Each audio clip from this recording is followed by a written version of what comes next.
should have my opening memorized, but I don't, so here we go. Bounce is playful, unfussy conversations with SoCal's arts and culture stars. I'm your host, Susan Petrella, a lifelong arts and culture patron / advocate and the rockstar consultant who rockets your business to success. Each Wednesday, I'm hanging out with cool, clever, creative individuals. Today's guest is Carrie Burckle. She was born in Sacramento, but spent her formative years in Huntington Beach, growing up in one of their new housing subdivisions. We won't say what year, but she's a fiber artist and an educator. And welcome, Carrie. Oh, thank you so much, Susan, for having me. It's a thrill to be here. So, fiber. How did the whole fiber or the interest in fiber come about? I'm going to start saying kind of a quote from one of my favorite artists, Ann Hamilton, and that is, "My first hand is a sewing hand." So I learned how to sew from my mother, I think, which many fiber artists do at some point, like learning how to make clothes. I grew up in a household of 4 brothers. Yeah. My dad was in the Air Force, and so my family had, some means, but not a lot. So I learned how to make my own clothes, and one thing led to another. Cal State Long Beach was close by. This is when I was in high school in Estancia and Costa Mesa. Long Beach was not far away, so I commuted. And they have a fabulous fiber program that was started in the 60s and is still going strong today. And that's where I began. I began learning how to weave. So tell me about weaving. So is that like the first step in if one wants to become in fiber, or?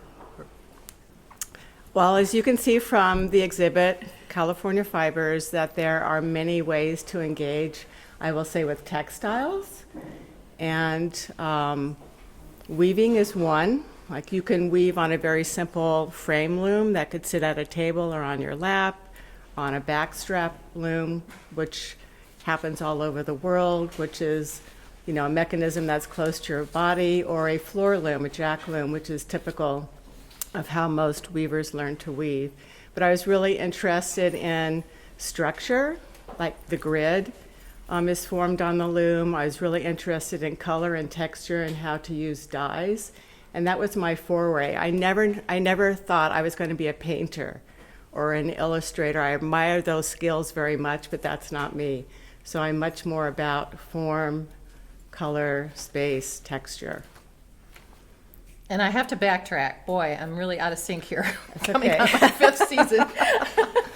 Carrie's one of 22 artists in Coastline College's Art Gallery's new show. It's called California Fibers, Texture and Form, and it celebrates the innovative spirit and textile richness of the California Fibers Collective, which I understand, founded in 1970. Oh my gosh, so what? 55 years. 55 years. We still have some original members. Oh, very cool. Yeah. This group of artists has continually pushed the boundaries of textile and fiber arts, exploring contemporary ideas through traditional and experimental processes. And if you'd love to see the show, there is a reception coming up this Friday from 5 to 7 at the Coastline Art Gallery. So back to you, Carrie. Okay, so you started with this program at Long Beach. You learned to weave, and then what happened next? I learned to weave. I learned to dye. So after I graduated, the professor who ran the program, Mary Jane Leland, said I should go to Tennessee to this brand new art school called Appalachian Center for Crafts. And I did. And I absolutely loved it. It was brand new at the time. I think it's at least 40 years old now. We lived in dormitories. The instructors were national. And I met the most amazing people, and I'm still friends with them today. One of my mentors and great friends is Jim Bassler, who ran the weaving program and who is a professor at UCLA, so he was on sabbatical. And he is still weaving at 92 today. So I will say, once you leave school, you continue on with your education. I mean, I've been a lifelong learner. So Appalachian Center for Crafts put me in touch with Jim, who taught me how to do ikat and wedge weave, which are his specialties. Okay. And then I went to haystack and pinland. So you just keep learning, and developing new skills and techniques. So that's what I've done, like all my life. So one thing led to another. Then I started to exhibit in group shows and ended up at California Fibers. And in my 40s, when I knew I wasn't going to have children, I'm like, what am I going to do with my life? I was an elementary school teacher for LA Unified for like 16 years. So What did you teach? Just out of curiosity. Kindergarten, pre-K, first grade, was a substitute teacher, and then I decided I'm going back to school and getting my master's. At that time, UCLA's fiber program was no longer.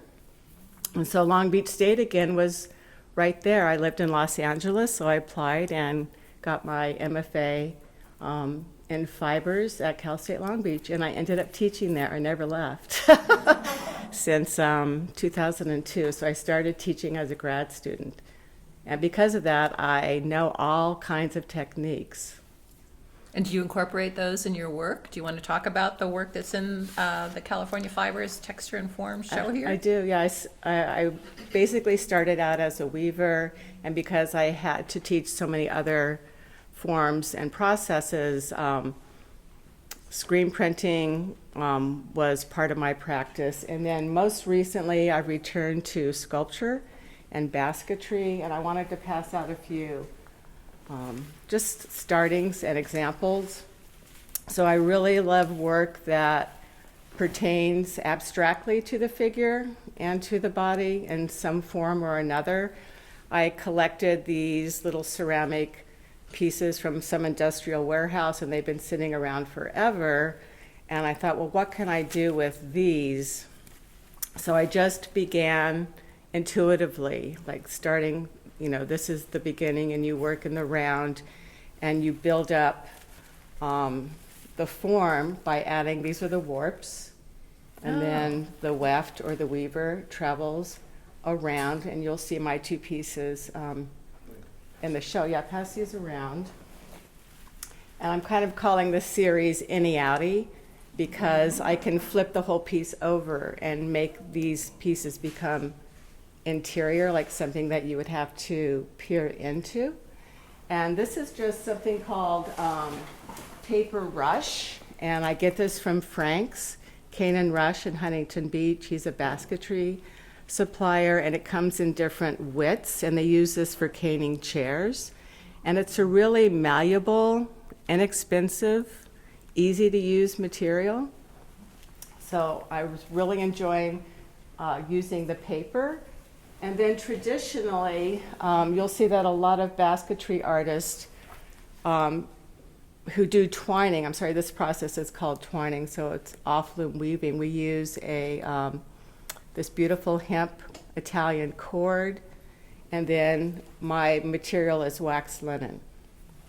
And you can see this is where I started, and then I added on, and now I'm reducing, so expanding and then reducing. So again, I'm working intuitively. I'm not too sure what this is going to become down the line. Right now, it kind of reminds me of a head, right? Yeah. Or a bird. A bird, some type of bird. So that's what I'm doing currently. And what I love about this process is that you can carry it with you. You put it in a bag, and it travels. Is there something to it being kind of like tight and then more free-flowing at the bottom? You mean the pieces in the show? Even the piece in the show, too, the figure. That was my quick way of ending. What can I do with the endings? And I wanted to elongate the figure. So I left the warps, and then I untwisted the ends. But you can end it very easily by sewing in all of the ends, back into the piece, so you can actually have a finished edge. Okay. If But that one would change. desires. That would change it completely. Yeah. Then. Okay. And they're hollow forms. And the in and out, so you could showcase it both ways.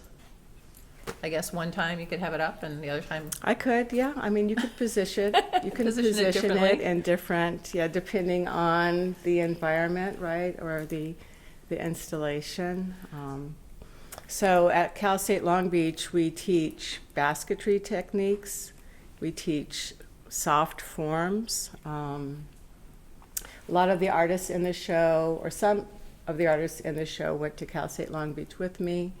You know, Katie Stubblefield, one of the instructors here, went to Cal State Long Beach. Okay. So it has a fabulous art program. I'm really lucky to have been a part of it for so many years. So tell me about California Fibers, because it seems that the whole kind of, fiber and fiber art was kind of craft, and now it's kind of become more accepted as an art form. I don't know. Yeah. Does that have something to do with, it was maybe women's kind of, that women were doing it, and so it wasn't valued, and now maybe it's I'm going to coming say to the there is mainstream? that long history of that. I was just listening to this wonderful podcast on Annie Albers with David Zwirner Gallery and Helen Molesworth talking about weaving. And Annie Albers, who is this, was this renowned artist, was saying in her interview that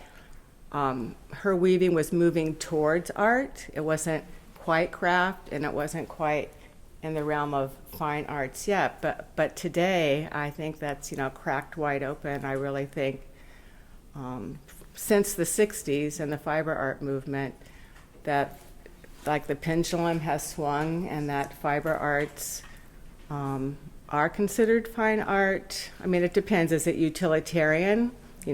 Most of it is hung on the wall now in an art setting. So I would definitely say it's in fine arts, and so many artists today are working with all kinds of flexible materials in their work. Like if you could walk into a museum and art gallery, you see all kinds of amazing So they're getting out of their materials. head and into their hands. Yeah. Oh, I love that. Yeah. So one of my favorite quotes is, "What we are touching, is touching us." That relationship as well. So. Maybe there's more need for that now with all the craziness going on, that we want to be able to construct something with our so many hands. screens. Students who come to us say, "Oh, I'm really interested in working with my hands. I want to touch things." And textile processes are very slow going. I'm like, "Oh my God, this is so slow." Yes, it is. Just so you know, it's very slow. But it's also really rewarding, and it can be very mindful. You can really get into the rhythm and the process and the body. So this cohort of California Fibers, I can't say what their origin story is. I don't remember, but I've been a member for like 30 years. And our main goal is to exhibit, like you see here. So at least once a year we exhibit as a cohort. And everyone has a particular process and a material that they're interested in. So you'll see this incredible variety in the show. But we're a group of professional artists, and we jury other artists into our group once a year. And we're roughly, I think, 28 artists. So we're almost at It's a full tough group to capacity. get into, too. Full capacity right now. And you also have another venture that is near and dear to your heart. That's about 10 years old, Textile Arts LA. So let's talk about that. And also, you have a really neat, I hadn't heard this word in a long time, Pechacucha. I wanted to do one of those one time, even having done my TEDx event here in Orange County. But let's talk about that and your event coming up. I don't know if any of you have heard of Textile Arts Los Angeles, but when I graduated from Long Beach State with my master's, and I was in LA kind of working in isolation by myself in my studio, I'm like, oh, I really want to have more of a community outside of school. I was really inspired by the Minnesota Textile Center. That was, I think, the first one that was planted in the U.S. And then it seems like every city almost in the United States has a textile center now. They keep coming into the fold. So it was my impetus and my inspiration. Well, we have to have this center in Los Angeles. So it's gone through several iterations with different people. I started with a couple of friends of mine, and I went to a surface design conference in Tennessee at Gatlinburg, and there was this woman who popped up, Leslie Roberts, from Santa Monica who said, "Oh my God, I'm really interested in textiles and Textile Arts LA." And then lo and behold, a year later, she and I became partners in Textile Arts Los Angeles, and it became an LLC. And then after 5 years, she left, and then I took over, and now we're a nonprofit organization. I'll say our mission is really towards education and informing the public about textiles, but we do a lot of artist talks, studio visits, a lot of workshops. We partner with different entities in LA, Craft Contemporary, Craft in America Center, and most recently the Fowler Art Museum. We have a great event coming up relating to Pecha Kucha, so 20 slides, each slide is given 20 seconds, and so it's a brief, it's a very cool short format that came about maybe like 15 or so years ago. I had wanted to do like Pecha Kucha OC and didn't ever come about, but I thought it would It's be really fun cool. because it's short. It's much shorter than a TEDx talk or whatever, which is like 18 minutes. some people like a little bit longer, but so roughly three times a year we have a textile slam, and it's usually based around a theme. This fall, the slam is at the Fowler on September 28th. If you come up to LA, we invite you to buy a ticket. And our presentations are based around the theme of travel, so textiles and travel. A lot of artists have gone on to residencies, and they're going to present their residencies and what they created. And then two of the curators from the Fowler are also going to be talking about what they do. And that seems like a nice venue because they do a lot with textiles. The Fowler always, Yeah, they hold the biggest textile collection west of the Mississippi, this side of the Mississippi. Well, there you go. There's your upcoming home, right? Maybe for the Textile Arts LA. Yeah, I would love Don't to they have a have building to brick and spare at mortar. UCLA? Right. We know how expensive real estate is, so it's a dream. So what's next with the work that you're doing, that you're showing in the shows? Something similar or a new challenge? Well, a lot of times I will make work, for a specific show. Like the figure that's hanging was made for a show curated by former Professor Carol Shaw Sutton, who lives in Ojai. So this was at the Ojai Museum of Art, and based around hand, heart, and head. And so I made that piece for that particular show. And so if you're working towards a show, it's, it gives you some motivation and a deadline. Right now I'm working on this small paper series called Interior Exterior. And it's going to become whatever it is. Okay. It's going to have these little lavender ceramic pieces, either protruding outwards or inwards. And I look forward to having them all finished and, having them in a group show of some kind. Okay. So that's on the horizon. Well, thank you very much, Carrie, for sharing your story with us. You've made Bounce Bounce. A special thank you to our generous sponsor, Coastline College, its Fine Arts Department and Art Gallery, David Michael Lee. He's the director, curator, and professor. He's also our wonderful producer. Thank you, David. Until next time.